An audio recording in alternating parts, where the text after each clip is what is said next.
My question is, what is the difference between rental tax and income tax? How comes I'm paying both taxes on my own premises? If you want to have a tin, but you are not making any income from your business, you should take on the obligation to continue filing your nil return. Commissioner General, to invest in taxation, when people understand taxes and they know the importance of taxes and they know the fair assessment of these taxes they're supposed to pay, I think everybody will embrace taxation. As banning groupage cargo, clearance protects small traders who cannot afford to import full container loads individually and rely on consolidation to remain competitive. Cargo to come in groupage is consolidation, it's legitimate, and we can't ban it. What we have banned, or what we have stopped, is the use of container leaders. Now, Fiona, the good news I have for you is that among the new tax proposals, now you can get direct answers. Send your tax-related questions via WhatsApp or SMS to 0790-141-887, and the Commissioner General of URA, John Musinguzi, will personally address them. Tune in to UBC News Tonight every Monday and Wednesday for expert insights and clear explanations. Booza Commissioner.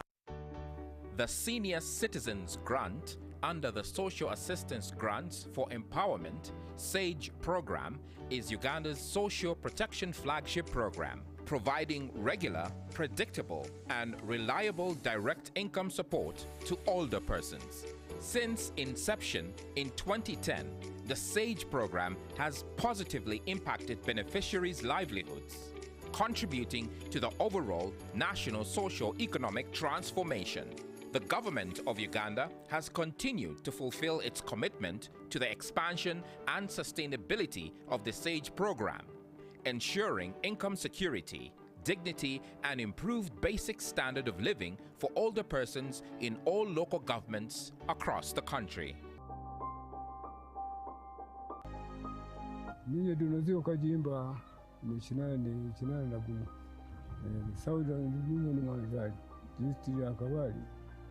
bakatweta batwesiri bagira ngo mwene myaka yangaye twaje bagambi kandi bali.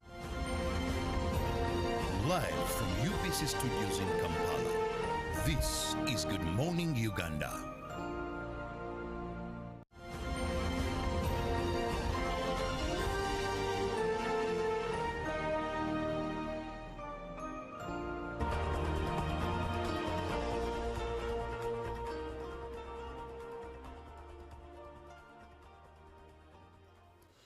Good morning, Uganda. You are watching UBC TV. My name is Julie F. Nantaba. It's time for The Real, and we're having an insight into the municipality and city divisions elections, having come back from last Thursday, which was the LC5 chair elections that transpired all over the country. And from what really took place on Thursday, from what has taken place altogether, in this particular election thus far, I think there begs a place of hope, insight, understanding, but also encouragement as to how best we can be engaged and involved in the elections that are left for us as Ugandans. Be part of the conversation. Share your opinion, share your heart, share your question on 0709602592.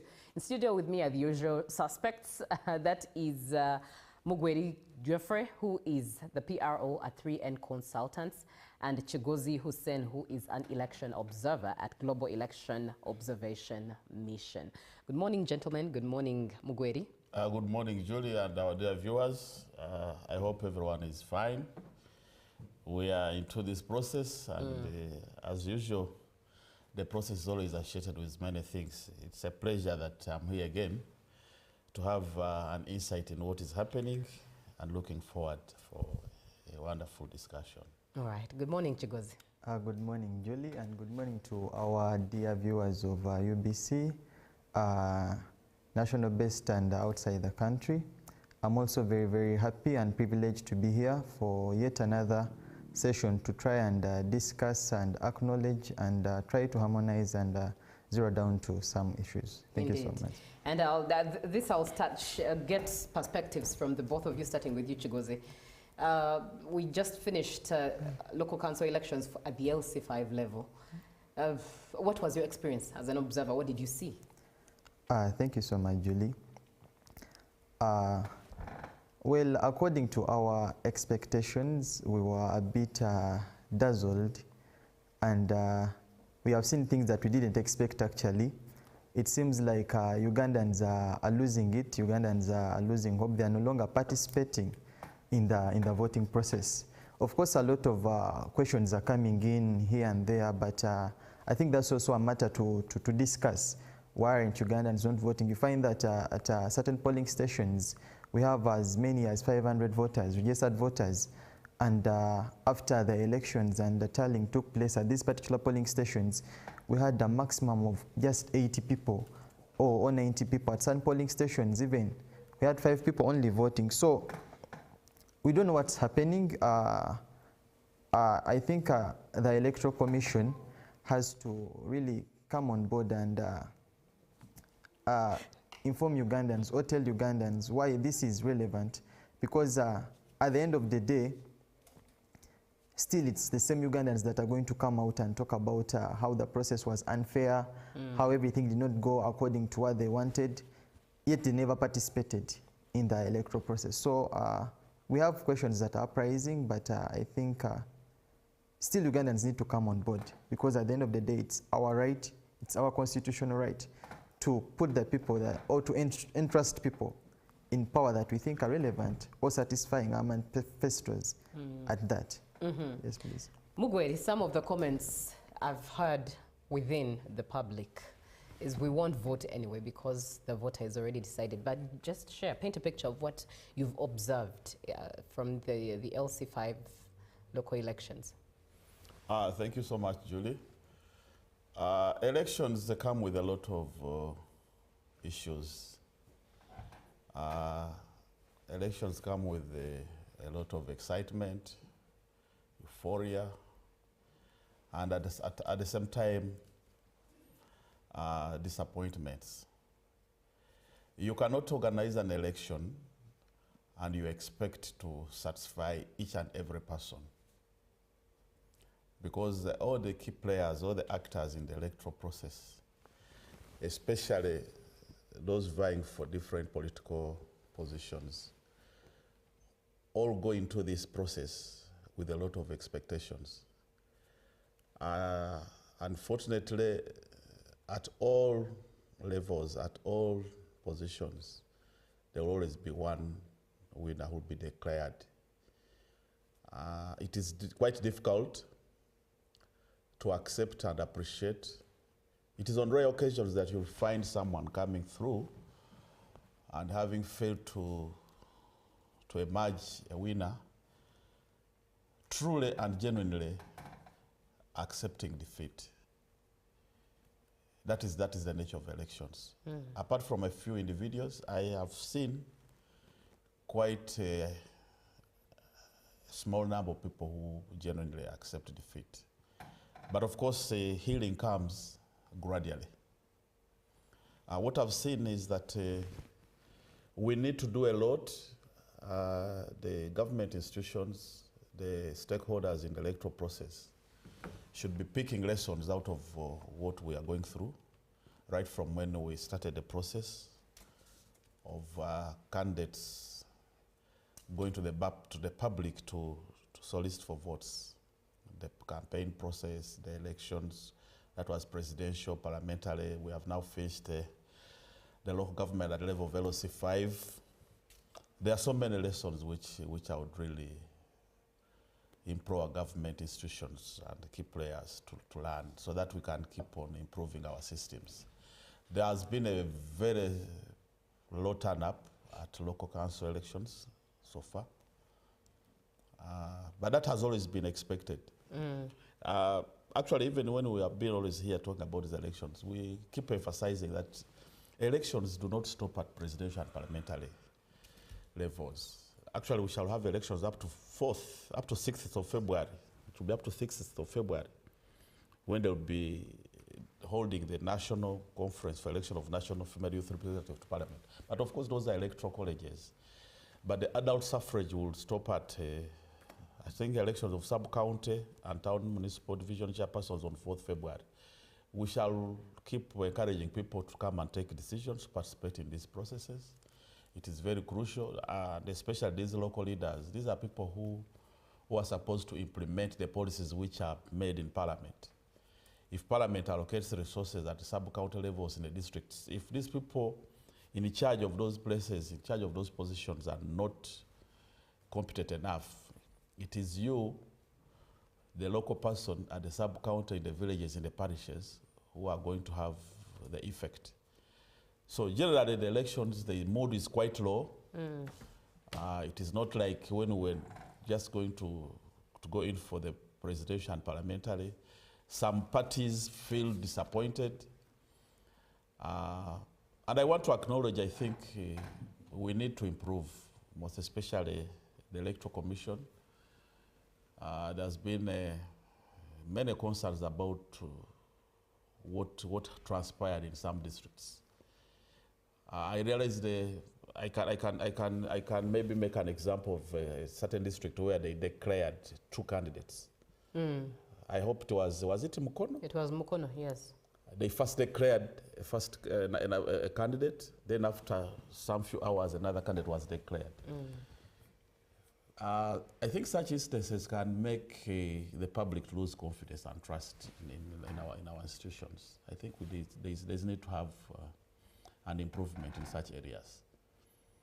Thank you very much. You are watching UBC TV, and this morning we're having an insight really into the municipality and city divisions elections, but we had to have a preamble where it starts from and where it leads to. We've so far had elections at the presidential and parliamentary level. We've also had elections at the LC5 level. And tomorrow, Tuesday, 27th January, we will be having elections at the LC3 level. But indeed, as Mugweri has rightly said, from his experience, as well as Chigozi, from his experience, the mood is quite low, the excitement is normal, the voter turnout is very low. Although expected as usual, but this time round involves quite a lot of experiences from violence. We saw a lot of violence in many parts of Uganda when it came to the LC5 elections. It surpassed that violence, the pockets of violence that were here and there at the presidential and parliamentary level. With LC5s, it really shoot through the roof. Ballot boxes being destroyed, ballot boxes being broken. I saw a case where polling officers and were locked up in a mosque just so whoever, the culprits, would do whatever they wanted to do. Indeed, as Mugweri has shared an example in Mukono where 2 candidates were announced as winners for a position. A lot indeed has transpired so far, and you'd wonder where is the hope for the next general election. That's what we're here to discuss, understanding it and how best as Ugandans we can pick up the pieces that are left and make sure that Uganda moves forward in a greater light. I'll still stay with you, Mugweri. How do municipal and city division elections differ from national elections? I don't think there is any significant difference. First of all, the process is the same.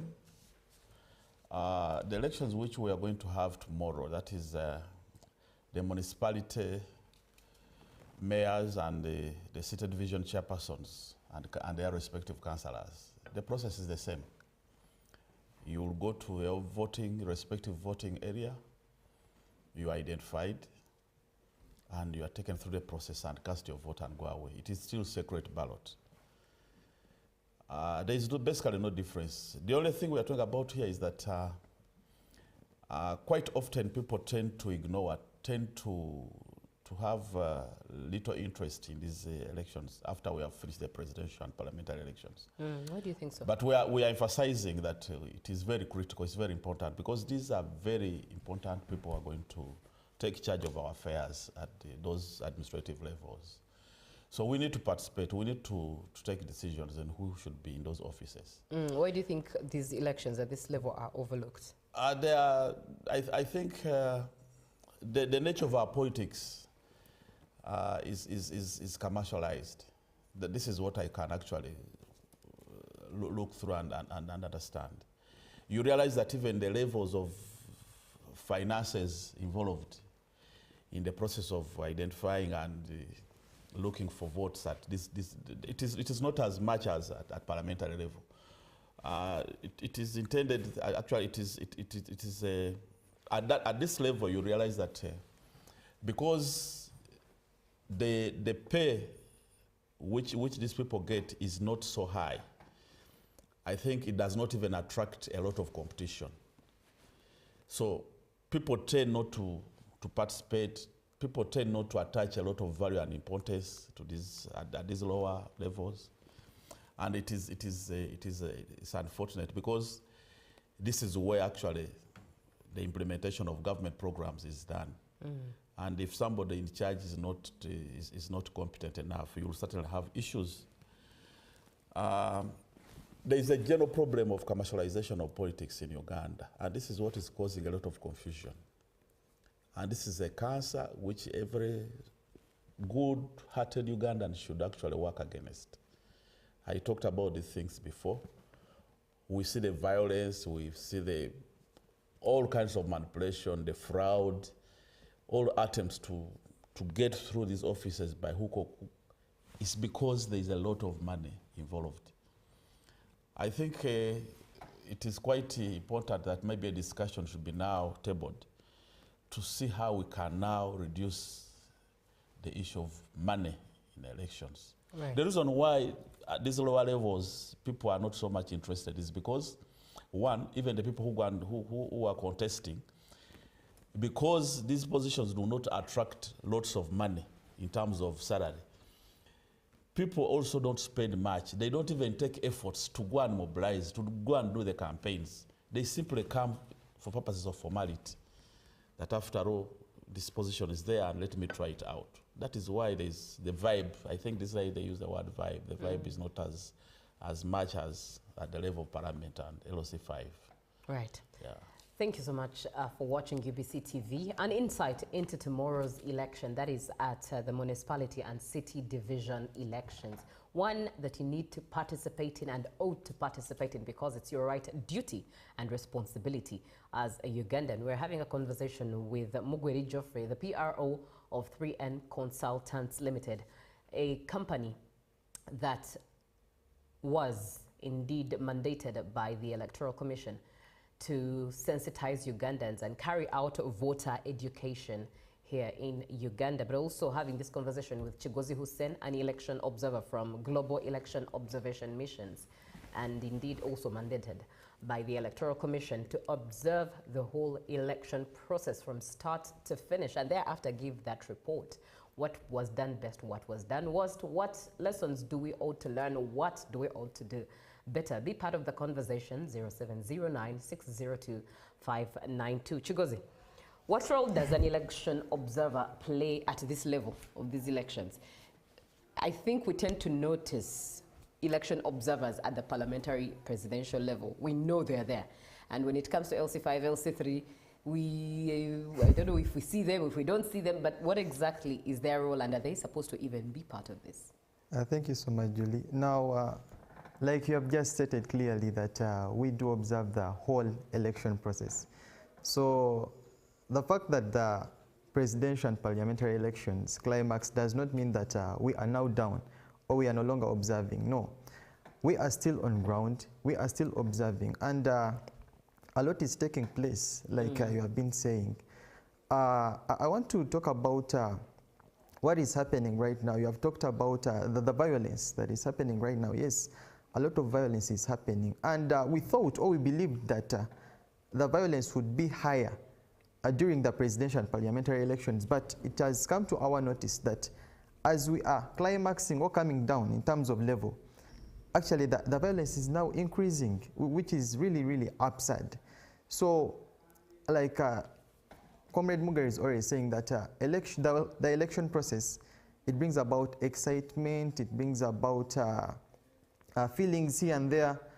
But with this, most of the electorates, all the voters, tend to clash with security. But it is our humble request that the security organs and everyone who is involved, all the actors and proprietors for that particular cause, try to reduce on the force they are using. I mean, we have had districts and places whereby people are dying seriously. Usually people are losing their lives during this election process. But most of these people are just coming to exercise their vote. Find that some people are actually even apprehended when they don't have any strong cause for any violence that is going on. But basically the fact that they are within the premises where the violence is ongoing. So I think security organs, I know they are better than this. They should try to really point out these people who are trying to instigate violence, rather than just apprehending each and every one. Because at the end of the day, when these people are called out and taken to court, some of them don't even have the mandate to talk. They are just sentenced. So we request security to try and reduce on the force, because at the end of the day, we are all Ugandans. You are in uniform, but you're also a Ugandan. Right. What makes me different from you is that you have certain powers that I don't have. But I think in that way, you should be of guidance rather than just using force and brutality, which is really uncalled for. Yes, Julie. 0709602592. It's the WhatsApp number that you should engage by text WhatsApp. Share your question, share your opinion. Let's learn and relearn together. We're having an insight into the municipality and city divisions elections that are taking place tomorrow, the 27th day of January 2025. Now, Mugwedi, let's look at information and misconceptions. What are those misconceptions that voters have about local elections that you've observed in your time being in the field and interacting with locals or the electorate? What are some of those misconceptions you've had when it comes to local council elections, especially LC3 level? What I gather from the ground is that quite a number of people don't attach value. They do not have much interest in these elections, and yet these are very important positions. And I think the reason is because, you see, what happens at the top has got a direct effect on what is going to happen. For example, how we manage our elections, where we start with the presidential and parliamentary, it has got a very big influence on how these other local council elections are going to be conducted. Once people start losing confidence, if people gain that confidence that actually the process is free and fair, you realize that they will get more interested in participating. But at times, like I said, you cannot go into an election process and all parties come out very happy. That one is certainly impossible. Or the group which has emerged as winners, including the supporters of those respective candidates, will have the morale and will actually continue, in most cases, to go and cast their votes at all these other lower levels. But there is also a tendency of people who do not want to accept defeat.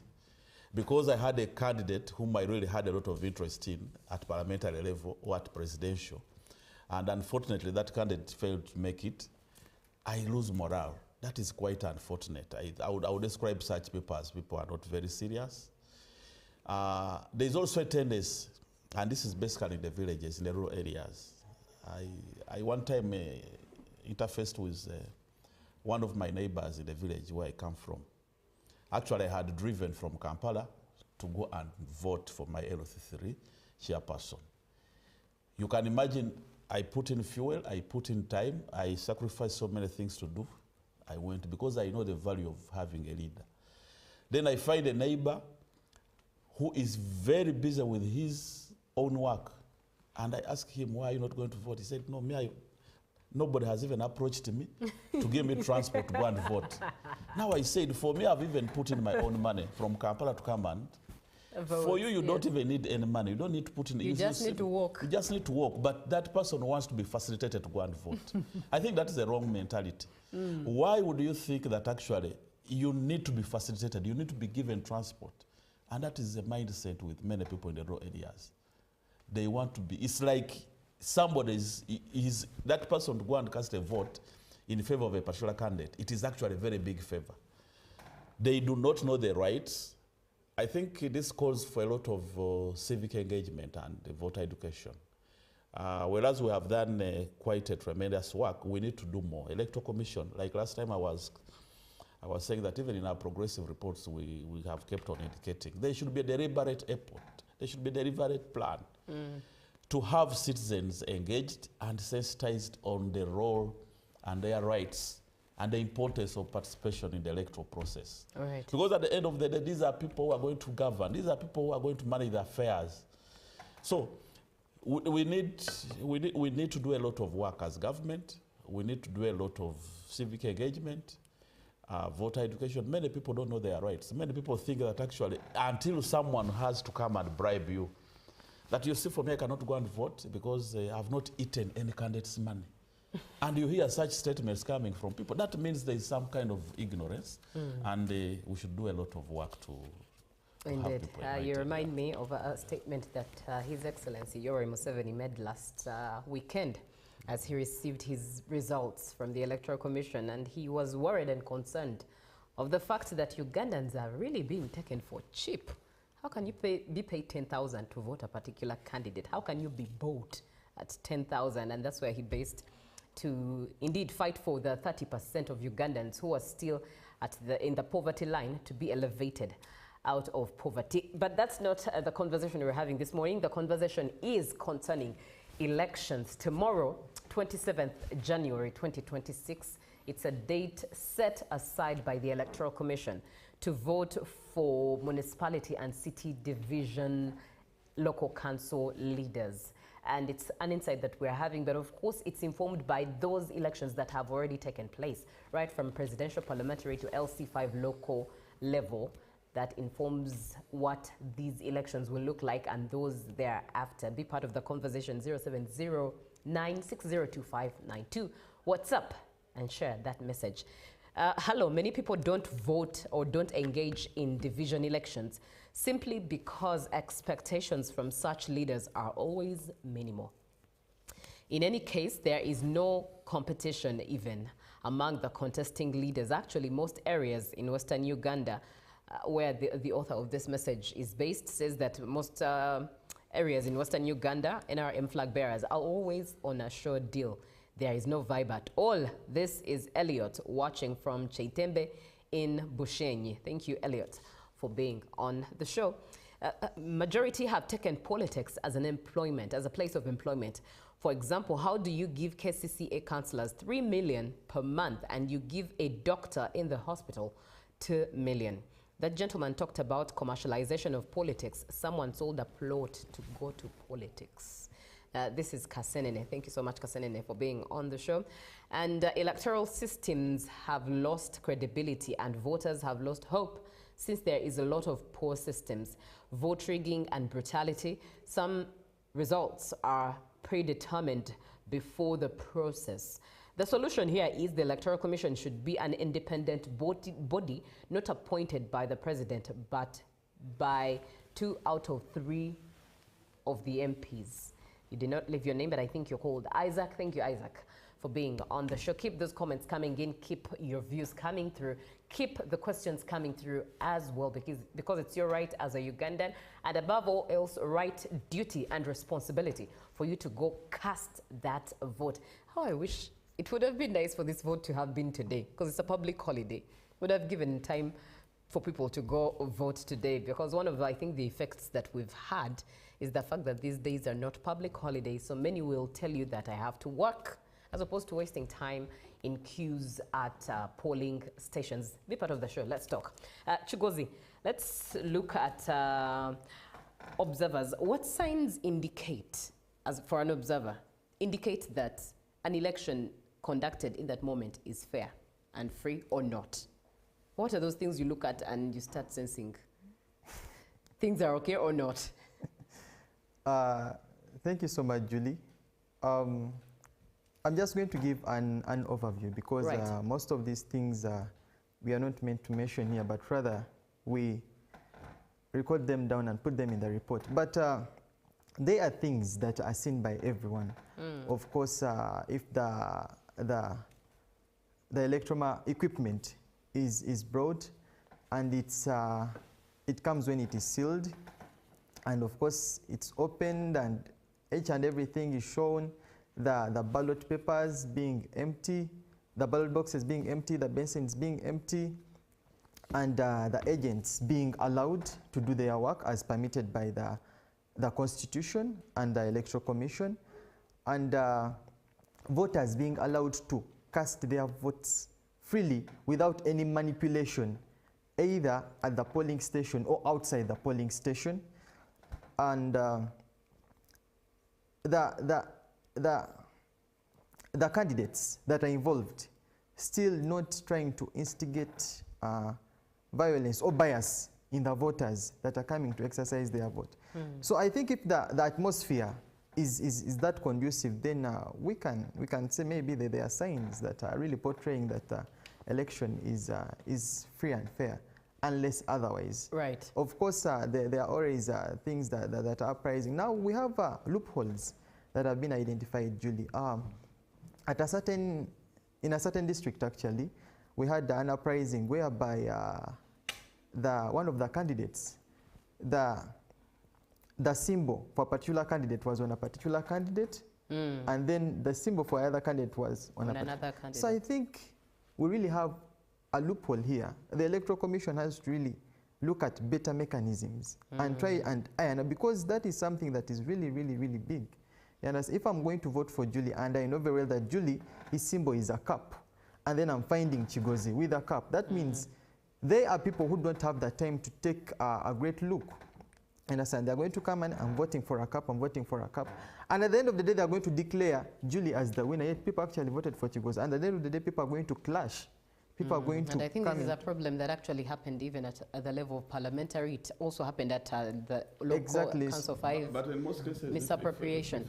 If I can chip in, I think in most cases, if that one is identified early, I think there is always a measure by Electoral Commission to postpone elections of that particular position. I think there is one, if I recall, it happened in Mukono. Yeah. There is at the level of a councillor, I think somebody's symbol was not appearing, and I think they postponed it. I think those are just outliers. We cannot base on that to imagine that actually it is very significant and it is a weakness on the Electoral Commission. Like it could be a mistake done, I think, which can be ironed out once it is identified early.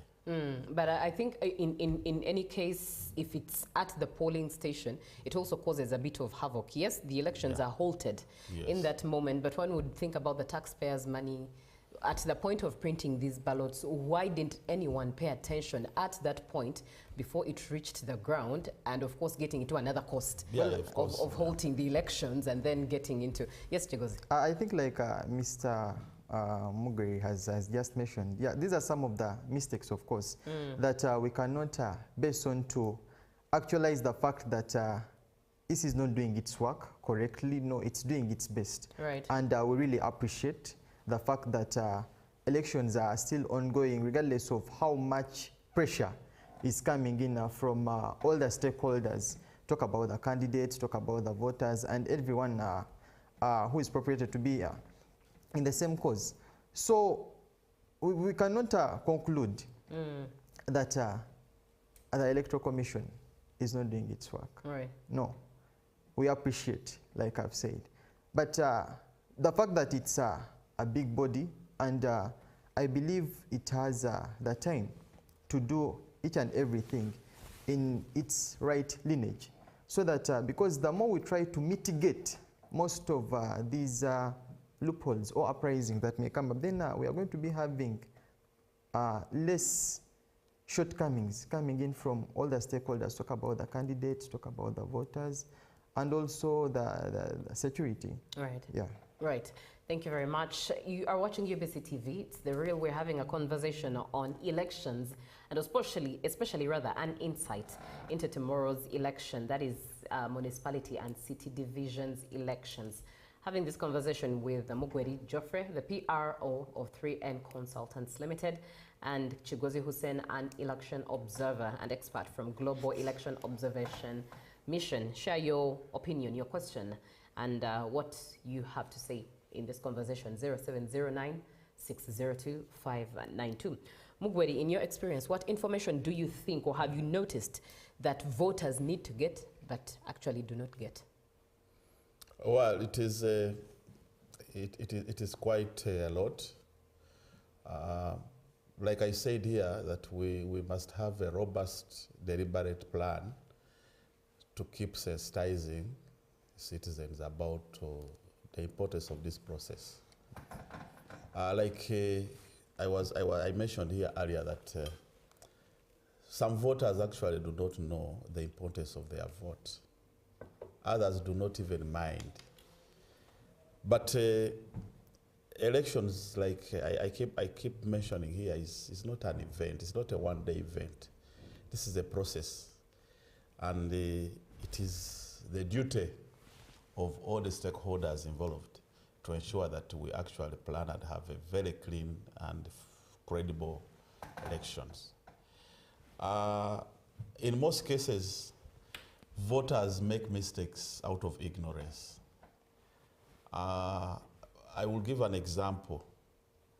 For example, in some instances, voters do not even know that in the event that you are in the process of casting your vote, if by mistake you destroy or you make a mistake and realize you have made a mistake on that ballot, it is your right to go back to the election officials, the presiding officer, and request for another ballot so that you cast your vote.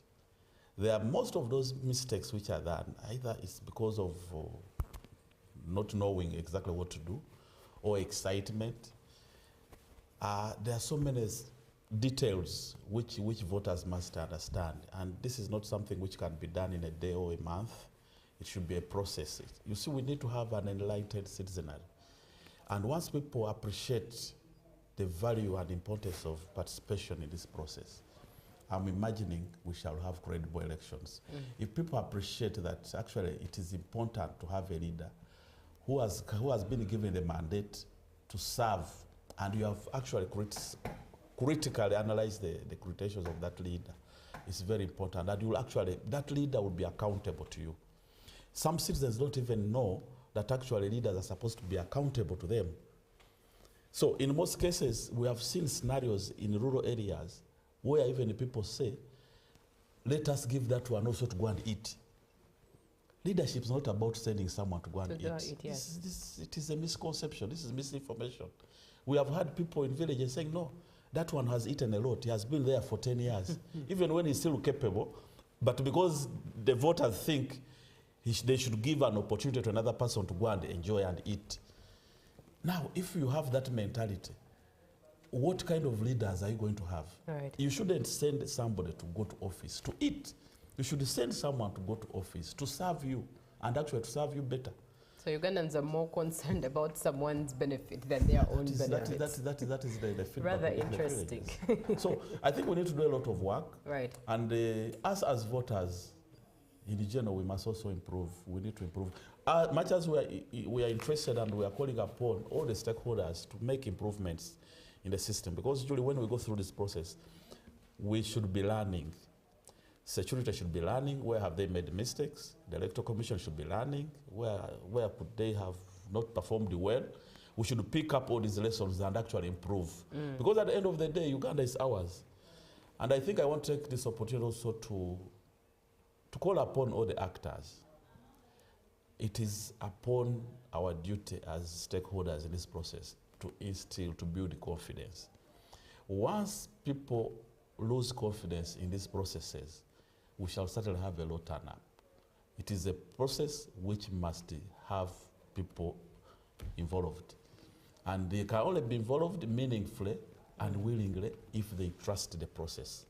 And some of these mistakes make people lose confidence, make people think that actually it is not worth going to go and participate in these elections. Right. So we should keep improving. The repressions which is happening and which people are bringing up. I think it is now time to start building confidence, to start building reconciliation, to start bringing people together.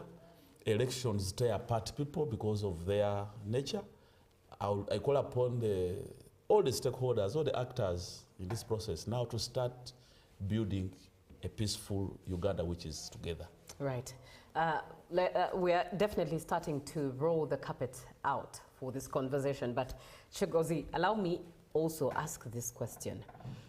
Right through the process of last week's elections, there are stories we got to watch where someone was quite confused about who was at the polling station. They said, we've seen this person at the first polling station, we've seen them now at this second polling station, what are they doing? And because tension was already high that ballot stuffing was taking place, anyone they saw at different polling stations was probably playing crook in that moment. So one would wonder, what are observers allowed to do and not to do at a polling station, and how should the electorate see them and know that they are working and not culprits? Thank you so much, Julie.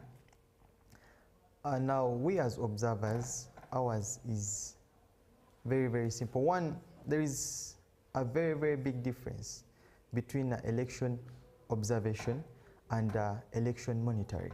Okay. We as observers, we are just meant to observe and take records. We do not intervene at all whatsoever. Even if approached by a voter, we are not allowed to give them directive over what to do. However, what you are supposed to do is direct them to the electoral officials, and then they give further assistance or information that is required. So at times, the crowd tends to confuse observers as polling officials. Actually, we have been approached by quite a number. Even some of the electoral officials themselves, you find them asking you for guidance. So ours is just to observe. And I want to inform Ugandans that we are mandated to be at many polling stations as possible. We don't have a limit. Provided we are within the reach, we can be at different polling stations. But we are not going to take part. Now, when it comes to election monitors, these ones now really intervene. They can tell you, Julie, as a polling official, what you're doing is not right. You are supposed to do this. Now we don't do that. So I'm not certain, like Comrade Mugai has been saying, this is where we really need to come on board. Yes. We as stakeholders who are mandated to do civic education or voter education. But we can't do this alone. We need support from the Electoral Commission itself. Last time, Comrade Mugweli mentioned that if the EC can come on board and maybe put a certain criteria whereby we are given mandate to give a helping hand. Because you find that at times you have better mechanisms and better ways of instigating knowledge into the voters, or we can reach out more.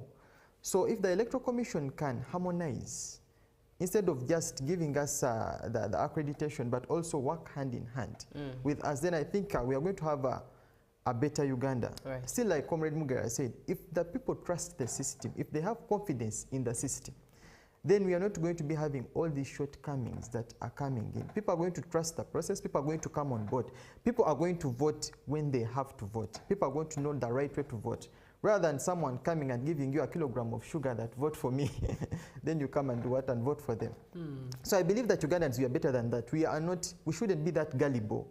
You understand? Someone coming and then easily manipulating us, and then we just vote for them. Right. Otherwise, we are going to continue having more cases. You find Mr. Mugabe traveling all the way from Kampala, putting in fuel for almost 150,000 to go and vote. But a native of that particular village or that particular district or constituency is not going to take part. So it's really, really, really absurd. And yes, we are trying to do our work of voter education and sensitizing the citizens. But I believe if at all the Electoral Commission works hand in hand with us, then there's going to be trusting the process, trusting the system, and I believe you're going to be having free and fair elections. That Uganda, I think the turnout will also go high. Yes. Yeah. And at the end of the day, we are all going to be satisfied, regardless of the fact whether you have lost or you have won. But the fact that you trust the process and you have confidence in the system, then I think we shall be having minimal or not even at all any shortcomings coming up. Right. In that same line, your parting shots. Thank you so much, Julie. To our viewers of UBC TV, I'm very, very humbled and privileged to have been hosted here. Now, I urge Ugandans, please, tomorrow is yet one of those times. Please go and cast your vote. It's your constitutional right. These equipment were paid for, actually, it's taxpayers' money. So please come out, cast your vote, send the people that you believe are going to deliver services for you rather than sending someone to go and eat. Yes, politics has been commercialized, still like Comrade Mugari said. But I believe Ugandans are better than that. Right. We are informed, we know what to do, and let's cast our vote. And I believe at the end of the day, we shall be satisfied. Indeed. Mugweri. Yes. Your parting shots. Thank you. Julie and the viewers, I want to call upon every actor in this process to go into moments of reflection. We are making appraisals. We are looking at how we have conducted ourselves, how we intend, and let us use this opportunity to benchmark and actually work towards improving. There is no system which can be completely perfect. These small shortcomings which have emerged in this process, we should work towards avoiding them in the next. To Ugandans, I want to call upon everyone to remain a Ugandan, to be patriotic, to love our country. We have gone through this process and it is going to end.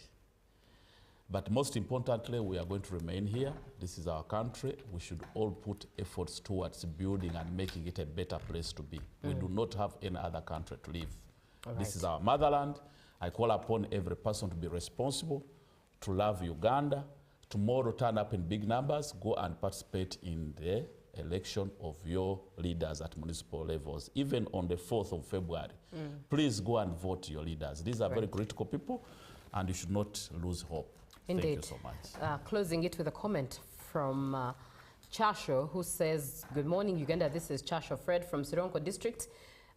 He is the director of Sifted High School, Sironko. And he says that the only corruption is eating, the fact that corruption is eating everyone. Jobs are highly bought and leaving capable people. And he says that you're speaking because you are in comfortable seats.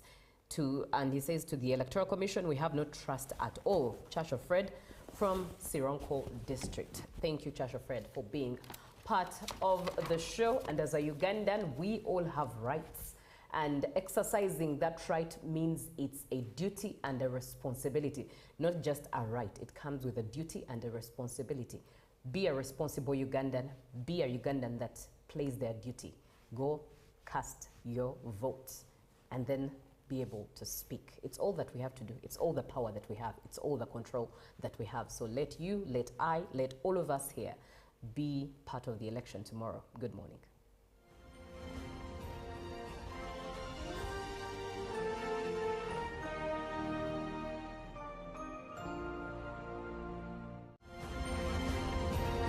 Live from UBC Studios in Scooby Dondoro. Buy a 25-minute voice bundle for only 1,000, or buy any daily voice bundle of your choice. Dial *100 *2